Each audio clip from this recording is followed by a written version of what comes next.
ആരാധകർ കാത്തിരിക്കുന്ന വിജയ് ചിത്രം ഗോഡ് തിയേറ്ററുകളിൽ എത്തിയിരിക്കുകയാണ്. തമിഴ്നാട്ടിൽ ചിത്രത്തിന്റെ ആദ്യ ഷോ തുടങ്ങിയെങ്കിലും കേരളത്തിൽ ചിത്രത്തിന്റെ ഫാൻ ഷോ കഴിഞ്ഞിരിക്കുകയാണ്. ചിത്രത്തിന് സോഷ്യൽ മീഡിയയിൽ പ്രതീക്ഷ നൽകുന്ന പ്രതികരണങ്ങളാണ് ലഭിക്കുന്നത്. വിജയ് വെങ്കട് പ്രഭു കോംബോ കത്തിക്കയറി എന്നാണ് ആരാധകരുടെ പക്ഷം. എന്നാൽ ചിത്രത്തിന് സമ്മിശ്ര പ്രതികരണവും ലഭിക്കുന്നുണ്ട്. കേരളത്തിൽ രാവിലെ 4 മണി മുതലാണ് സിനിമയുടെ പ്രദർശനം തുടങ്ങിയത്.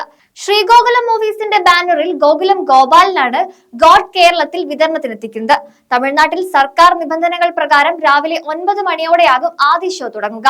AGS എന്റർടൈൻമെന്റിന്റെ ബാനറിൽ Kalpathi S അഘോരം, Kalpathi S Ganesh, Kalpathi S Suresh എന്നിവർ ചേർന്നാണ് ഗോഡ് നിർമ്മിക്കുന്നത്. ചിത്രത്തിന്റെ ആദ്യ ദിന ഷോകൾ അവസാനിക്കുമ്പോൾ 100 കോടി കടക്കുമെന്നാണ് ആരാധകരുടെ പ്രതികരണങ്ങൾ. റിലീസിന് മുൻപേ തന്നെ വൻ ഹൈപ്പോടെയാണ് ഗോഡിന്റെ നിർമ്മാതാക്കളും സിനിമയെ അവതരിപ്പിച്ചത്. അതുകൊണ്ട് സിനിമയുടെ പ്രീ ബുക്കിംഗിലും വലിയ ചലനമുണ്ടാക്കാൻ സാധിച്ചിരുന്നു.